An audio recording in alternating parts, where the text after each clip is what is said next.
नमस्ते विद्यार्थियों, मेरे चैनल पर सभी का पुनः हार्दिक स्वागत है। चैनल पर नए हैं, फर्स्ट बार सुन रहे हैं तो चैनल को नीचे दिए हुए रेड आइकन को दबा करके बेल आइकन को दबा के आप सब्सक्राइब कर लें, जिससे नई नई वीडियो का नोटिफिकेशन आपको मिलता रहे।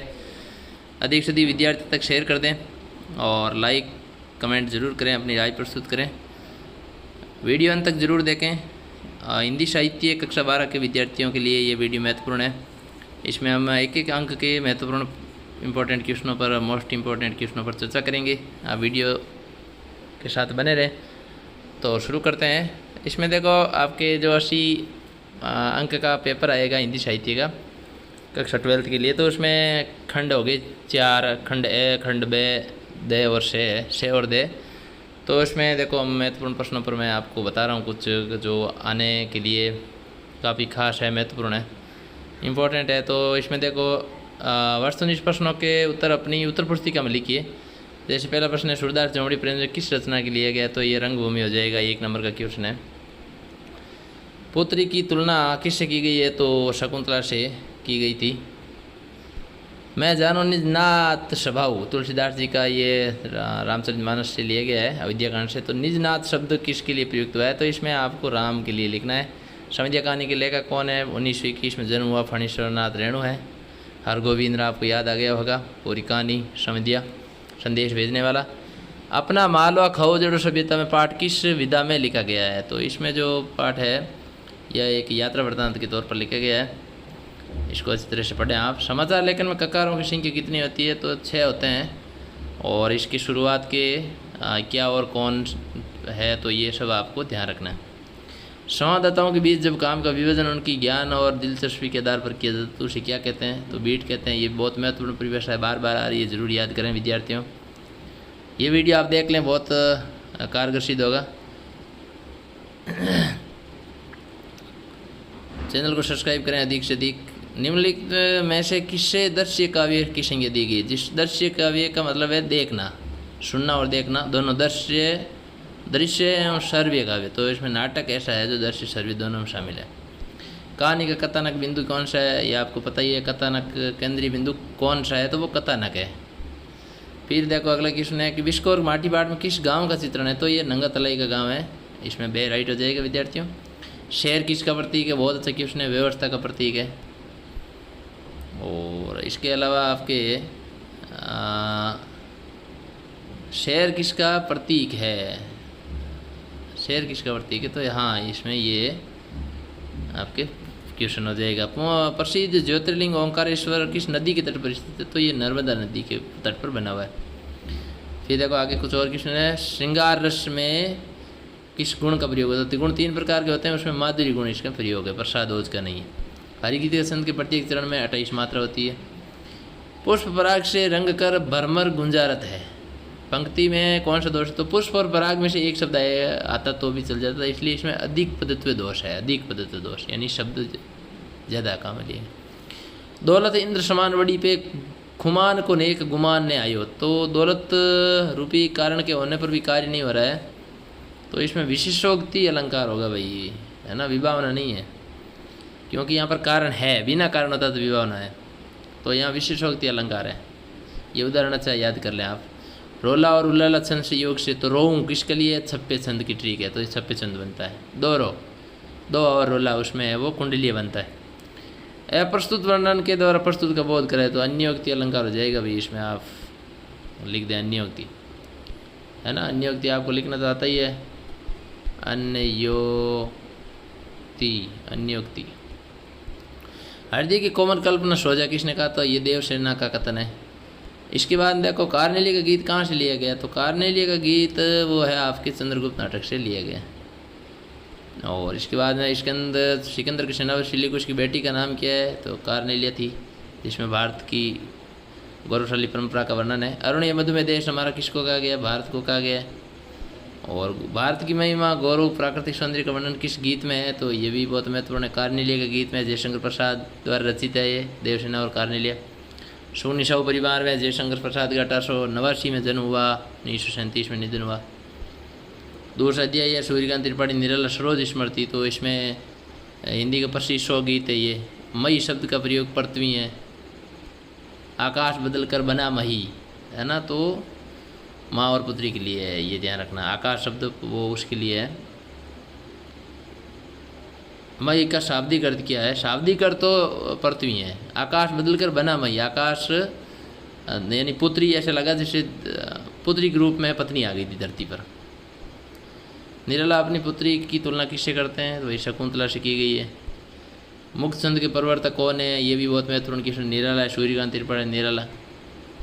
और हो भ्रष्ट शीत के से शतदल, यानी मेरे समस्त कार्य शीत ऋतु में नष्ट हुए कमल के पत्तों के समान, चाहे नष्ट हो जाए तो कमल के पत्तों के समान। तो के समान मतलब से दिया हुआ है ना, इसलिए इसमें उपमा अलंकार है, तुलना की गई है शीत ऋतु से कमल के पत्तों की। कवि निराला अपनी पुत्री का तर्पण करते हैं, किससे करते हैं भाई? उपयुक्त सभी नहीं है, गत कर्मों को अर्पित करके। सरोज स्मृति कैसा गीत है, ये भी आपको ध्यान रखना। ये विवाह गीत नहीं है, केवल 100 गीत है, 1935 में लिखा गया था। 30 अध्याय है आपने, ये दीप अकेला मैंने देखा एक बूंद, सच्चिदानंद हीरानंद आगे का बहुत महत्वपूर्ण है, इसको भी आप इस तरह से याद रखें भाई। 1911 में जन्म हुआ आगे का। और यह दीप अकेला शनि भरा में, दीप शब्द किसका प्रतीक है? तो ये समष्टि का, व्यष्टि का प्रतीक है। पंक्ति किसका प्रतीक है? पंक्ति समाज का प्रतीक है। पंडुबा गोताखोरों को कहा जाता है। अकेले दीप के लिए क्या कामना की गई है? तो अकेले दीप के लिए दीप को पंक्ति करने, पंक्ति में शामिल करने की कामना की गई है। मधु शब्द का अर्थ क्या है? मधु शब्द भक्ति के लिए है। और सागर से लगी बूंद किसका प्रतीक है? क्षणभंगुरता, क्योंकि वो नष्ट हो जाती है। क्षणभंगुरता का अर्थ होता है नष्ट होना। केदारनाथ सिंह की 2 कविता है ही, पता ही है आपको, बनारस और दिशा। बाल मनोज्ञान पदाधित है दिशा कविता। तो बनारस कविता में किस ऋतु का वर्णन है? तो ये आपको ध्यान रखना, बसंत ऋतु का। बनारस में सैकड़ों वर्षों से किसकी खड़ाऊ रखी हुई है? ये भी ध्यान रखना, तुलसीदास जी की खड़ाऊ रखी हुई। एक टांग दूसरी टांग, याद है ना आपको, है ना, प्राचीनता और आधुनिकता। बनारस कविता के अनुसार बनारस शहर को कौन दृढ़ता से एकता के सूत्र में बांधे हुए? तो ये धीरे धीरे होने की सामूहिक लय। पुराने शहर की जीव गिरने से तात्पर्य क्या है? जीव गिरगन मतलब सांस्कृतिक कार्यक्रमों की धूम मचना। तो बे राइट हो जाएगा इसमें, यह आपके लिए बहुत महत्वपूर्ण है। फिर देखो लहर तारा और मुडवा डी है क्या है? तो ये आपके लिए बनारस के मोहल्ले हैं, कस्बे। दिशा कविता किस भाव पर आधारित है? पहले बताया था मैंने, मनोविज्ञान पर है। क्योंकि ये बच्चे जब पूछते हैं, बच्चों से पूछा गया कि हिमालय किधर है, तो उन्होंने उसी तरफ बताया जिस तरफ पतंग उड़ रही थी। तो ये हमने पढ़ाई है अच्छी तरह से, आप सबको अध्ययन करवाया हुआ है। आप इस तरह से इनको पुनः याद कर लें, रिवीजन कर लें। रघुवीर शाही 5वां अध्याय, बसंत आया और तोड़ो, है ना। ये बसंत आया की एक तरीके से किस तरीके से पता चला, ये शैली है मनुष्य और प्रकृति के संबंध के बारे में। तोड़ो कविता उद्बोधन परक है, जिसमें अंधविश्वास रूढ़ियों को तोड़ने की बात की गई है। तो बसंत आया कविता मनुष्य किस जीवन शैली पर? आधुनिक जीवन शैली। वह नंदनवन होवेंगे यशस्वी, पंक्ति में नंदनवन से तात्पर्य क्या है? आनंददायी वन। अमुक दिन अमुक बार मदन महीने की होवेगी वर्ष पंचमी। मदन महीना कामदेव का महीना होता है, रतिदेव, बसंत ऋतु होती है, ऋतुराज भी कहते हैं बसंत ऋतु को। मिट्टी में कौन सा रस विद्यमान है? उर्वरता होती है मिट्टी में, उपजाऊपन। तोड़ो किस कविता है? उद्बोधन परक, यानी कि आदमी को संघर्ष प्रेरणा की कविता है। ऊषर बंजर चरती प्रति को तोड़कर कवि ने क्या आह्वान किया है? तो इसमें नया कुछ करने का सर्जन, निर्माण, नया सर्जन करने की प्रेरणा, नवीन सर्जन। तुलसीदास का अध्याय राम भरत का प्रेम और पद गीतावली से लिए गए हैं ना, ये आपको ध्यान रखना है। गीतावली में ब्रज भाषा है और राम भरत का प्रेम में रामचरितमानस के अयोध्या कांड से लिया गया, और इसमें आपके अवधि भाषा। किस काव्य से लिया गया? तो रामचरितमानस के अयोध्या कांड से। राम को वापस लाने भरत कहाँ गए? चित्रकूट में गए, वहाँ सभा भी हुई। वशिष्ठ गुरु वशिष्ठ मुनि विश्वामित्र सब बैठे। कैब मोर मुनिनाथ निवाहा, पंक्ति में मुनिनाथ शब्द किसके लिए? तो मुनि वशिष्ठ के लिए, वशिष्ठ गुरु है उनके लिए। मैं जानो निज नाथ स्वभाव में निज नाथ शब्द प्रयुक्त हुआ है भाई, तो ये राम के लिए हुआ है, जो भरत जी ने ये पंक्ति गई थी चित्रकूट में। भरत राम का प्रेम में काव्यांश में प्रयुक्त छंद कौन सा? 2 चौपाई छंद है, अवधि भाषा है, ये आपको पता ही है। भरत राम का प्रेम काव्यांश में किसकी मनोदशा का वर्णन है? ये ध्यान रखना। तो ये भरत की ही मनोदशा का वर्णन कर रहे हैं भरत खुद ही।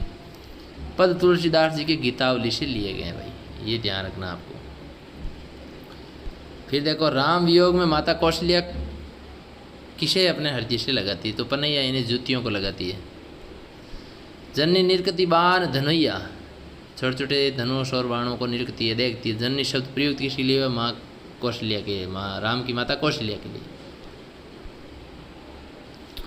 कवि ने माता कौशल्या के दुख की तुलना किससे की है? ये बहुत अच्छा है, वियोगी मोरनी से की है। प्रीति शकीशी है ना, प्रीति शकीशी, ये उसमें उपमा अलंकार भी है। माता कौशल्या किसकी बुलाने को के बहाने राम को बुलाना चाह रही है? घोड़ों को देखभाल करने के। ए बिलो कोबर बाजी है ना, श्रेष्ठ घोड़ों को देखना।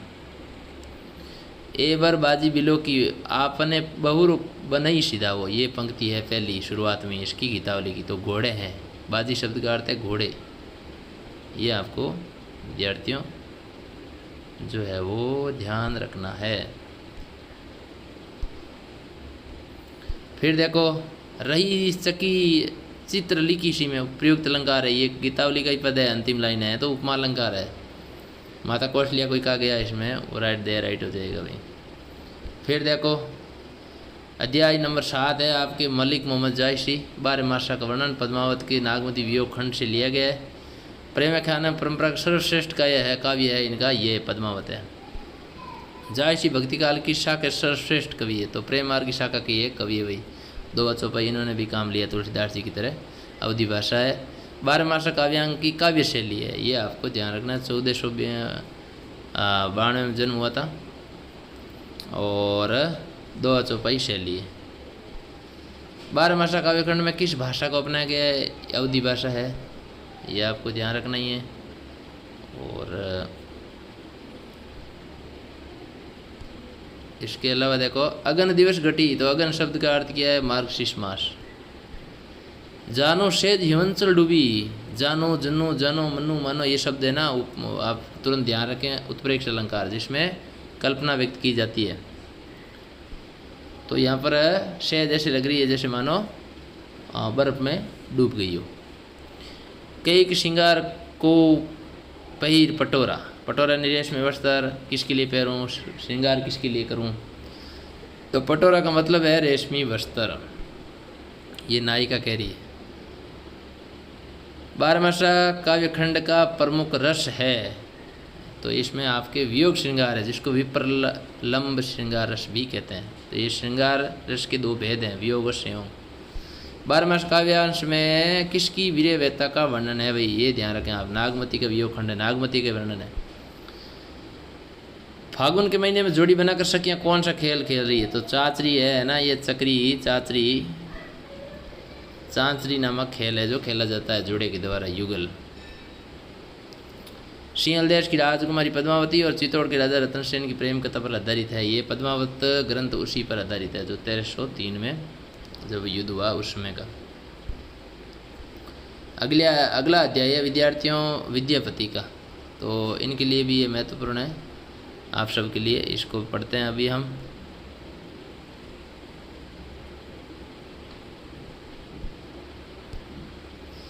विद्यापति के पद किस भाषा में रचित है? तो विद्यार्थियों मैथिली भाषा है। मैथिल कोकिल कहा जाता है विद्यापति को, ये भी ध्यान रखें आप। गोकुल तजी मध्यप्रभाश्रय में श्री कृष्ण गोकुल छोड़कर कहाँ चले गए? तो मथुरा में चले गए थे। वहाँ पर कंस का आतंक बहुत अधिक था, तो उनको ख़त्म करने के लिए अक्रूर जी आए ले जाने रथ लेकर के, आपको पता होगा। कवि ने नायिका के प्रियतम की किस महीने में आने की संभावना व्यक्त की है? तो ये कार्तिक मास, जो इसमें 2 अवयव के रूप में ये वर्णन किया गया है। यही कार्तिक मास, एक सखी ने कहा था धैर्य रखने के लिए। कुसुमित कानन हैरी कमलमुखी मुदी रहे 2 नयान में पंक्ति के तौर पर नायिका अपने नेत्र बंद कर लेती है। क्यों कर लेती है? तो ये वन प्रदेश के फूलों को देख करके। तो इसका ये उत्तर हो जाएगा भाई। फिर देखो, कोयल और भौरों की आवाज़ सुनकर नायिका की प्रतिक्रिया हुई, उसने हाथों से कान बंद कर लिए। वीर्य में राधा का शरीर किसके समान क्षीण होता जा रहा है? तो ये बहुत अच्छा कि उसने इसका सही ध्यान रखें उत्तर चतुर्दशी के चंद्रमा के समान है ना, ये ध्यान रखना, चतुर्दशी के चंद्रमा के समान जो एकदम पतला होता है। रानी लक्ष्मी देवी पर मुग्ध होकर रमण कर रहे हैं, तो राजा शिव सिंह है जो ये पंक्ति है लिखी हुई है, उसमें हमने इसका भावार्थ किया ही था। विद्यापति किस राजा के अभिनंग में मित्र राजकवि सलाहकार थे? तो ये राजा मिथिला नरेश शिव सिंह के थे। धरणी धरी धनी कत बेरी वैशई पुनि उठ तई उठी न पारा में प्रयुक्त अलंकार है ना। अतिरिक्त अनुप्रास दोनों है, देह देवरण की आवृत्ति भी है और ऐसा बताया कि नायिका की दशा ऐसी होगी धरती पर बैठती है तो पुनः उठ ही नहीं पाती है, तो इतना होता नहीं है। इतनी इसकी वर्णन इस प्रकार से बड़ा चढ़ा के है, तो अतिशयोक्ति अलंकार बड़ा चढ़ा के वर्णन होता है, तो दोनों हो जाएगा। तौर विरह दिन छन छन तनु छिन चौदशी चांद समान। प्रयुक्त अलंकार कौन सा? वही सभी है इसमें। पुनरुक्ति प्रकाश तो है ही छन छन। उपमा इसमें चौदशी चंद्रमा के समान बताया गया है, समान शब्द आ गया। और अनुप्रास आपके 6 वर्ण की आवृत्ति हुई है बार बार जय की, इसलिए सभी अलंकार हो जाएंगे विद्यार्थियों। आदिकाल भक्तिकाल संधि कवि ये तो विद्यापति है ना। संधि जो संधि कवि मतलब जोड़ने वाले कवि दोनों कालों को। देखो अगला अध्याय है अपने घनानंद कवित है उनके। रीतिकाल की रीतिमुक्त काव्य धारक प्रतिनिधि कवि माने जाते हैं, तो ये घनानंद ही है। 4 कवि है, आलम बोधा ठाकुर और घनानंद। घनानंद दिल्ली के किस बादशाह मोहम्मद शाह रंगीले के दरबार में सुजान नाया वो गणिका वेश्या आपको पता होगा। प्रेम किससे करते थे? सुजान से करते थे, प्रेमिका का नाम यही था। वृंदावन जाने के बाद किस संप्रदाय में दीक्षित हुए? तो निम्बार्क संप्रदाय में दीक्षित हुए थे। ये हमने पूरा पढ़ा था कवि परिचय के अंतर्गत विद्यार्थियों। कवि घनानंद के प्राण किस में अटके हुए हैं? मैंने बहुत काफ़ी अच्छी तेज गति मतलब तीव्रता से इसको पूरा करने की कोशिश की, जिससे कि कम समय में अधिक से अधिक आपकी कवर हो जाए। तो सुजान के दर्शन के लिए प्राण अटके हुए थे। अब ना गिरत घन आनंद निदान को, कि अब तो आनंद के बादल भी नहीं गिरते हैं ना। रेखांकित पद में अलंकार है। घन आनंद आदमी का नाम भी है और घना आनंद तो श्लेष अलंकार हो गया। शब्द एक अर्थ अनेक, तो श्लेष शब्द भी अनेक अर्थ भी अनेक, तो यमक होता है। और अप्रस्तुत और प्रस्तुत तो अन्योक्ति संदेह अलंकार, जहाँ संदेह होता है। आनाकानी आर्ष निहारी वो करोगे कोलो। रेखांकित पद का प्रतीकार्थ क्या? अंगूठे में पहने जाने वाला शीशा जड़ा आभूषण, ये इसका आर्षी मतलब दर्पण होता है। तो दर्पण भी लिख सकते हैं और यहाँ पर दे दिया हुआ है तो ये हो जाएगा। कुक भरी मुक्ता बुलाए आप ही बोली में पंक्ति में अलंकार है। विरोधाभास। कूक भी है और मुक्ता भी है, चुप भी है, रोना दोनों साथ में होता नहीं है, तो यहाँ पर है वो विरोधाभास है। और वास्तविक विरोध क्यों नहीं हो रहा है इसमें? क्योंकि वो हृदय की अंदर से आत्मा की उसकी पुकार है, बात सुनाई नहीं दे रही है, तो मौन हो गई। इसलिए कूक भरी मुक्ता सही भी है, लेकिन वास्तविक विरोध नहीं होते भी विरोध का आभास हो रहा है, इसलिए इसमें विरोधाभास अलंकार है विद्यार्थियों। प्रेम के पीर के कवि आपको पता ही है, सूर्यकांत त्रिपाठी निराला ने कहा था घनानंद जी को, तो ये ए हो जाएगा। अगला अध्याय देखो, गद्य खंड। रामचंद्र शुक्ल है, 1884 में जन्म हुआ, 1941 में निधन, और इनका निबंध है प्रेम घन की छाया स्मृति। तो ये शुक्ल जी हिंदी के साहित्य में थे, क्या थे? इतिहासकार थे, उच्च कोटि के आलोचक थे, उच्च कोटि के साहित्य चिंतक के उपयोग सभी हो जाएगा। कौन सी रचना शुक्ल जी की नहीं है? तो मेला अंचल नहीं है भाई, फणीश्वरनाथ रेणा का है, ये उपन्यास है। और समवयस्क के हिंदी प्रेम में कौन से लेखक सम्मिलित नहीं थे? ये आपको पाठ के आधार पर याद रखना है। बद्रीनाथ चौधरी नहीं थे, बाकी थे चौबे, गौड़ और द्विवेदी, तो इसमें शेर राइट हो जाएगा। बद्रीनाथ चौधरी प्रेमगन के व्यक्तित्व की विशेषता नहीं है, वे अपने संपूर्ण कार्य स्वयं करते थे। ये गलत है, ये नहीं है, कार्य वो नौकरों से करवाते थे, बहुत आलसी थे वो खुद तो इसलिए इसमें आपको ये करना है। उर्दू बेगम नामक विनोदपूर्ण पुस्तक किसने लिखी थी भाई? ये हालना, चौबे और मास्टर सभी की लिखी हुई। अरे जब फूट जाई तबे चलत आव, ये कथन पता चलता है कि वो कितने आलसी थे। कथन से चौधरी साहब किस मनोवर्ती का? तो इसमें वैरैषी प्रकृति के थे, इस ये पता चलता भाई। मिर्जापुर भारतेंदु हरिश्चंद्र के परम मित्र कौन रहते थे? तो ये आपको पता ही है, बद्रीनाथ चौधरी रहते थे। ये किसने कहा कि क्या आज चूल्हा ठंडा नहीं किया? तो ये जगदर ने कहा था। ये किसने कहा चूल्हा ठंडा किया होता दुश्मनों का कलेजा कैसे ठंडे होता? तो नाइक राम ने इसका उत्तर दिया था। ये किसने कहा तुम क्या बिगाड़ोगे, भगवान आप ही बिगाड़ देंगे। इसी तरह जब मेरे घर में चोरी हुई थी तो सब सुहा हो गया था। तो ये कथन है ठाकुर दीन का।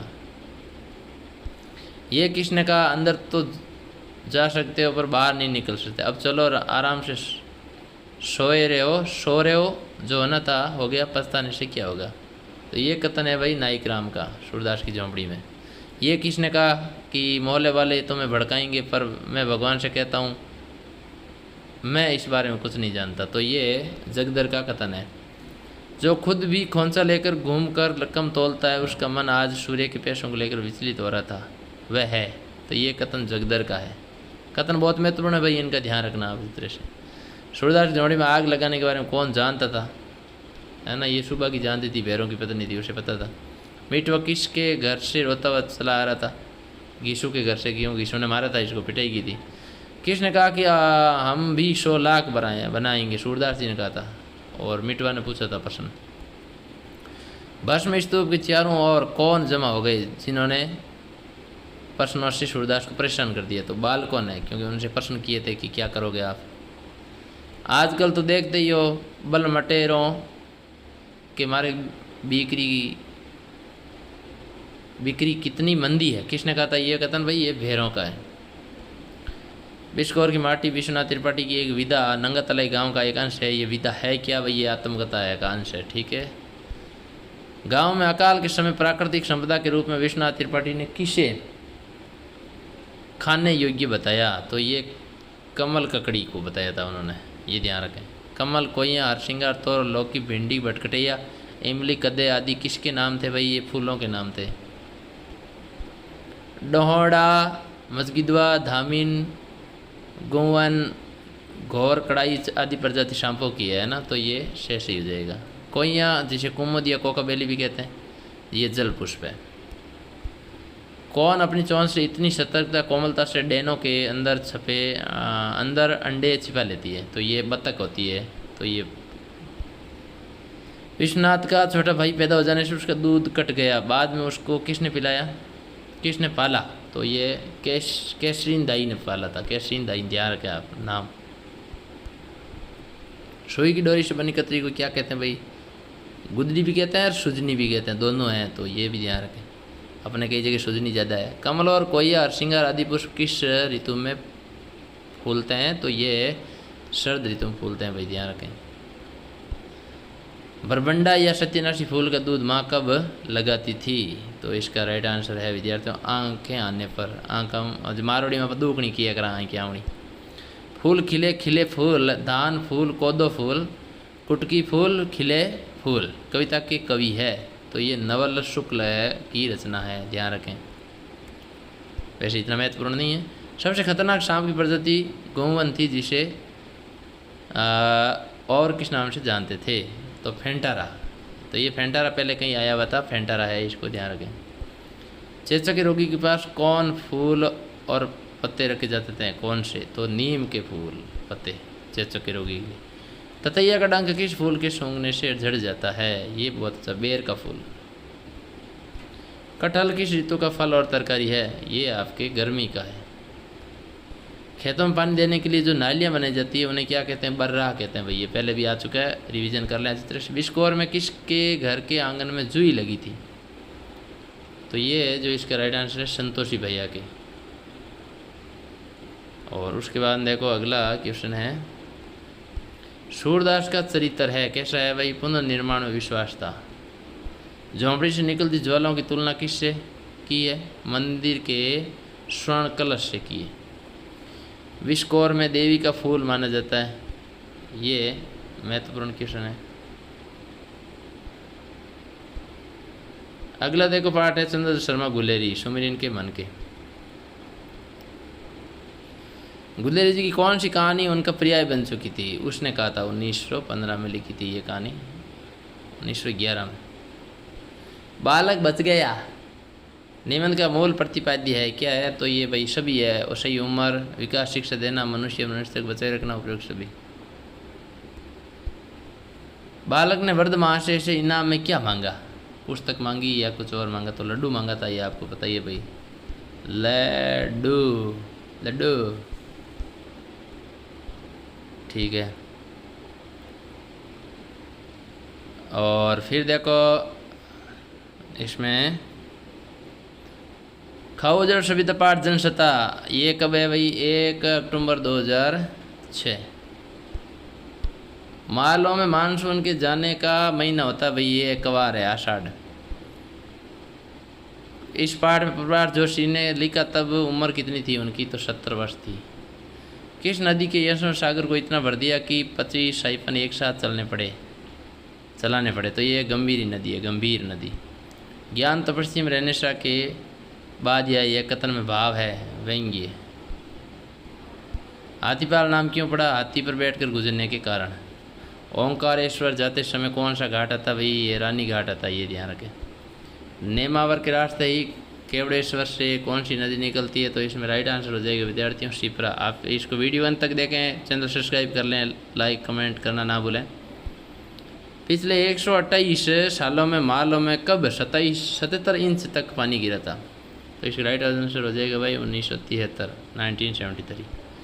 भारी बारिश से सोयाबीन की फसल गल गई, लेकिन इसकी भरपाई किस फसल से हुई? तो गेहूँ और चने की फसल से हुई। फिर देखो आगे और क्वेश्चन भी है विद्यार्थियों।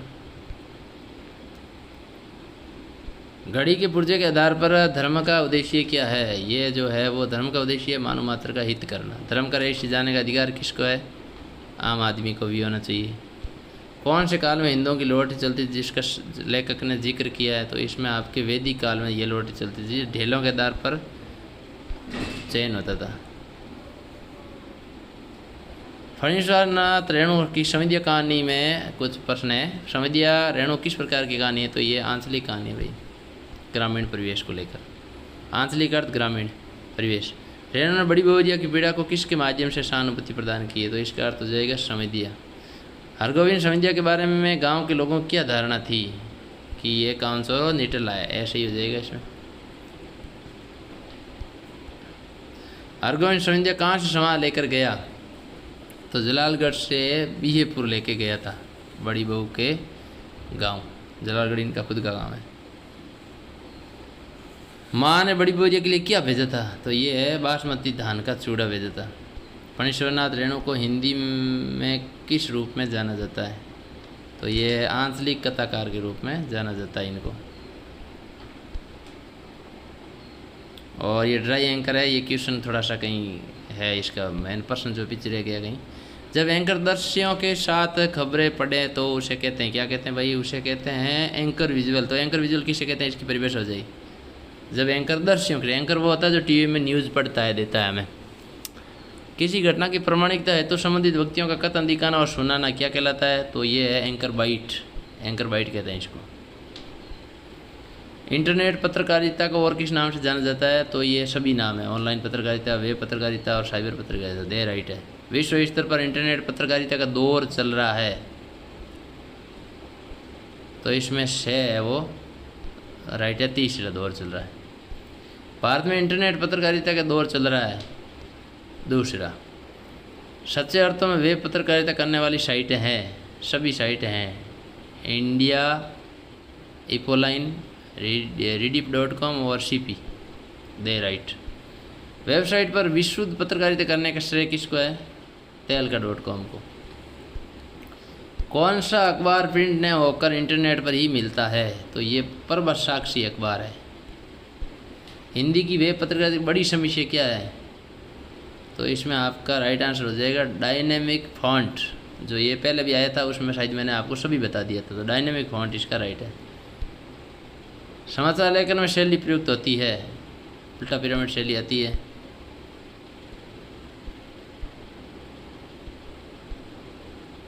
उसके बाद देखो अगला अध्याय है भीष्म साहनी का, गांधी, नेहरू और यासेर अराफात। गांधी, नेहरू और यासेर अराफात पाठ साहनी की किस रचना का अंश है? तो ये आज के अतीत रचना का अंश है। सेवाग्राम लेखक किसके सानिध्य में रहे? महात्मा गांधी। जवाहरलाल नेहरू के साथ लेखक की मुलाकात पहले कहाँ हुई? कश्मीर में हुई। कश्मीर में बातों ही बातों में नेहरू जी धर्म के बारे में किससे बहस छिड़ गई? तो ये रामेश्वरी नेहरू से। ये ध्यान रखें भैया आप। यासेर अराफात किस भारतीय नेता को आदरणीय मानते थे? गांधी जी को। किस उपन्यास के लिए भीष्म साहनी साहित्य अकादमी पुरस्कार दिया गया? तो तमस उपन्यास के लिए। ये आपको ध्यान रखना है। पत्रकारों के प्रकार होते हैं भाई, ये 3 प्रकार होते हैं, तीनों ये पूर्णकालिक पत्रकार, अंशकालिक पत्रकार और स्वतंत्र पत्रकार। समाचार लेखन ककार 6 होते ही हैं। मुकड़े के प्रयुक्त होने वाला ककार कौन सा है? तो ये भी अच्छे से याद। क्यों? फीचर लेखन की मुकड़े के रूप में प्रयुक्त होने का कारण नहीं है, क्यों नहीं है ना, क्यों और कैसे विस्तार होता भाई, तो बॉडी में आएगा। फीचर लेखन की विशेषता नहीं है, उल्टा पिरामिड शैली में होना ये इसकी विशेषता नहीं है। समाचारों में फीचर का एक प्रकार नहीं है भाई, ये प्रकार कौन सा नहीं है, बाकी सब है खोज परक, यात्रा परक, विज्ञान परक, खेल परक फीचर, रूपात्मक फीचर, लेकिन स्वतंत्र फीचर नहीं है। साक्षात्कार हेतु कौन सा गुण होना चाहिए, सभी होने चाहिए। वह लेख जिसमें किसी मुद्दे के प्रति समाचार पत्र की राय, अपनी राय प्रकट होती कहलाता है संपादकीय। तो संपादकीय लेखन किसे कहते हैं, ये परिभाषा अच्छी तरह से याद कर लें। वह लेख जिसमें किसी मुद्दे के प्रति समाचार पत्र की अपनी राय प्रकट होती है तो संपादकीय लेख। जब कोई पत्रकार किसी विषय से जुड़ी घटनाओं, मुद्दों, समस्याओं का बारीकी से विश्लेषण करे तो ऐसी रिपोर्टिंग विशेष रिपोर्टिंग कहलाती है, जिसको विशेषीकृत रिपोर्टिंग भी कहते हैं।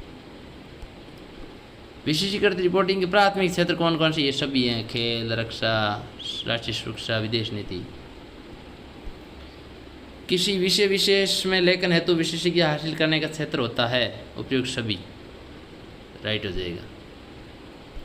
कारोबार और जगत से जुड़ी खबरें किस शैली में लिखी जाती है भाई, तो ये है आपके उल्टा पिरामिड शैली में लिखी जाती है समाचार में।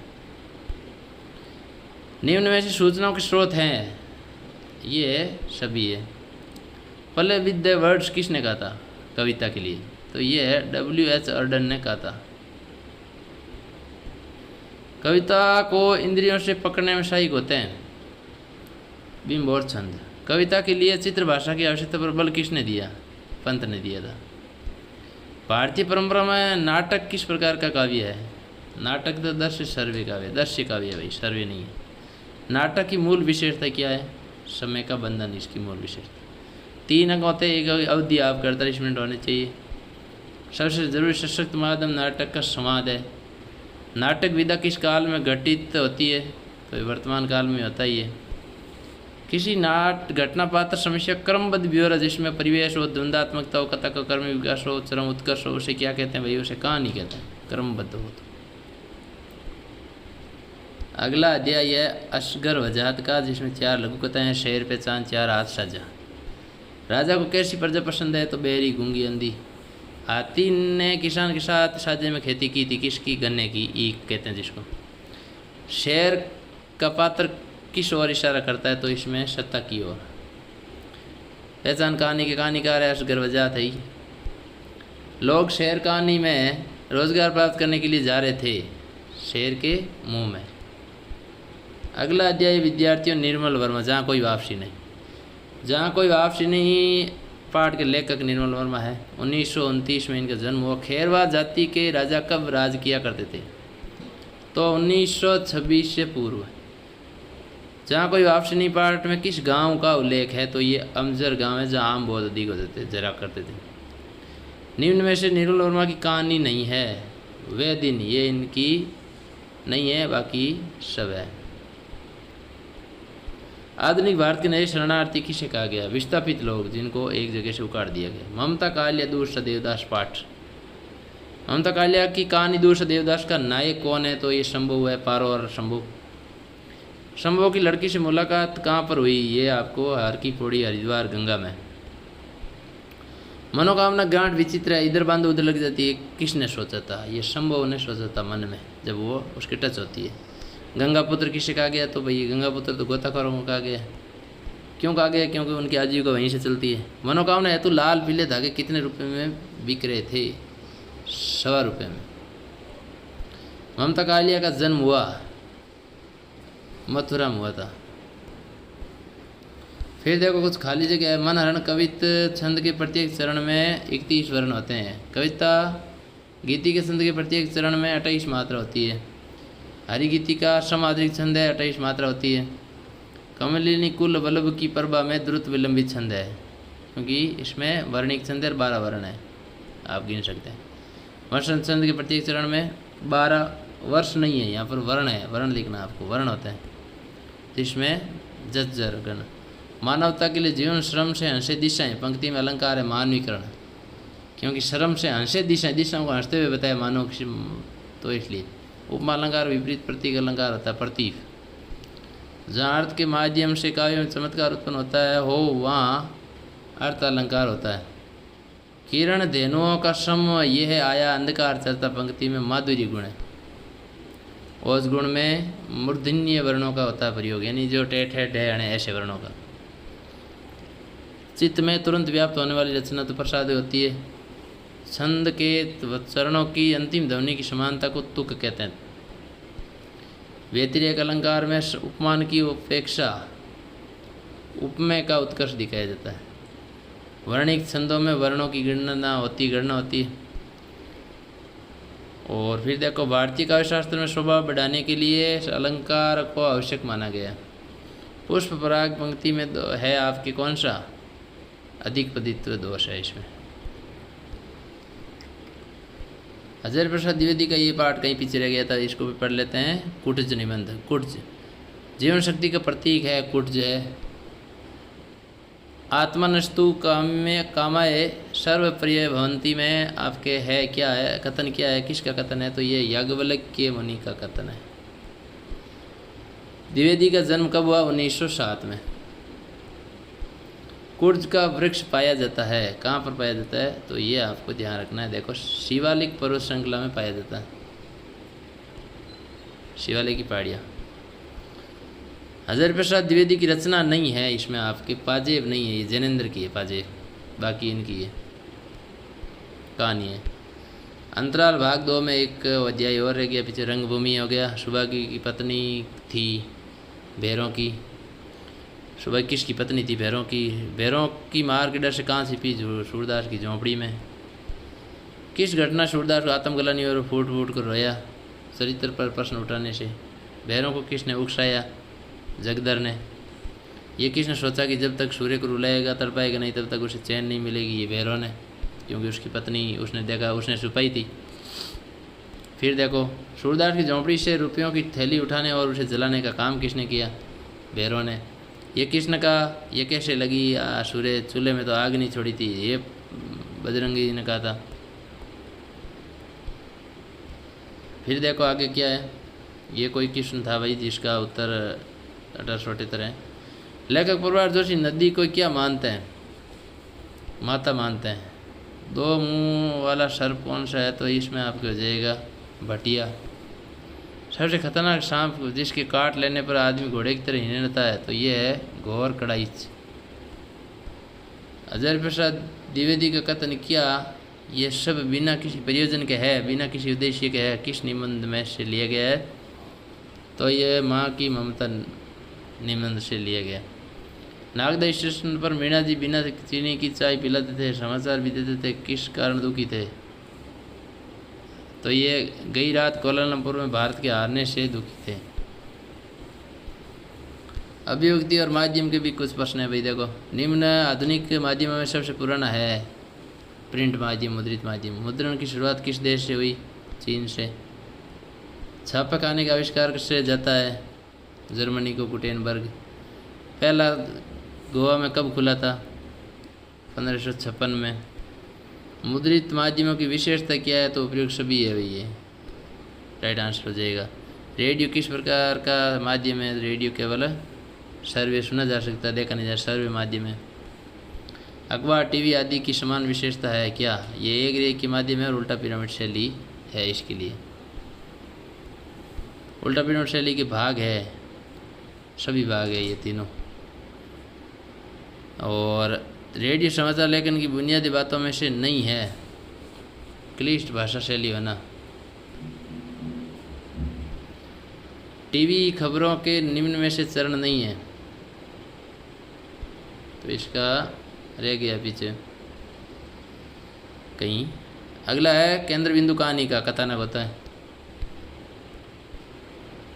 फिर देखो, कहानी का वह संक्षिप्त रूप जिसमें प्रारंभ से अंत तक कहानी के सभी घटना पात्रों को लेकर उसे कथानक कहते हैं, ये ध्यान रखें। कहानी को कौन आगे बढ़ाता है? तो द्वंद्व होता है ना, जो संघर्ष।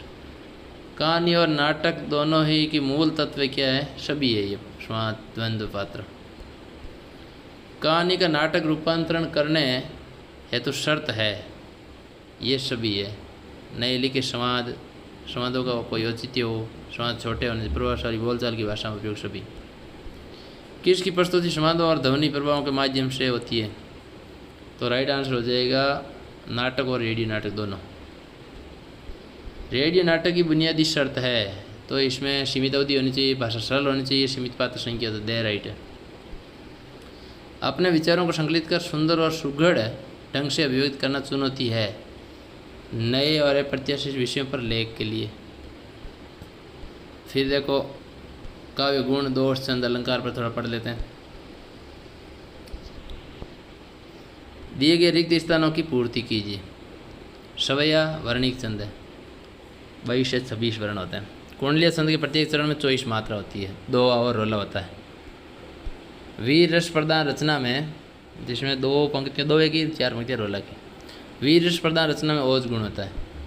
काव्य गुणों को रस की आत्मा कहा गया है। रस संप्रदाय के प्रवर्तक हैं भरत मुनि माना जाता है। कारण न होने पर भी कार्य विभावना, और कारण होने पर भी काम नहीं है तो विशेषोक्ति। कारण सहित उपमेय का उत्कर्ष दिखाया जाए तो व्यतिरेक, भला या बुरा अधिक। जहाँ संस्कृत उक्ति के द्वारा प्रस्तुत है प्रस्तुत का बोध कराया जाए समसोक्ति, दोनों के साथ। जहाँ किसी अन्य के माध्यम से उक्ति तो अन्योक्ति। सुनत जुगल कर माल उठाई, प्रेम विवश परी पहिराई न जाई। प्रकृति में विशेषोक्ति अलंकार है, यानी काम नहीं हो रहा कारण होते हुए भी। काव्य दोष 3 प्रकार के होते हैं, शब्द, अर्थ और वाक्य दोष। गंवार शब्दों का प्रयोग तो ग्राम्यत्व दोष। लोक व्यवहार में प्रयुक्त न होने वाले शास्त्रीय शब्दों का प्रयोग करने में अप्रतीत दोष होता है। छपे छंद में 6 चरण होते हैं। तो इस प्रकार विद्यार्थियों पूरा आपके सिलेबस एक बार कवर हो गया है। ये 5-6 वीडियो आप एक बार देख सकते हैं और अच्छे तरीके से मैंने आपको समझाने की कोशिश की है। फिर भी कहीं कमी रह गई है तो उसके लिए क्षमा प्रार्थी हैं। आप अधिक से अधिक अच्छी मेहनत करें और अच्छा पेपर हो आपके, इसलिए बहुत बहुत शुभकामनाएं। मिलते हैं आगे और कुछ नई वीडियो के साथ। तब तक के लिए जय हिंद, जय भारत। थैंक यू विद्यार्थी।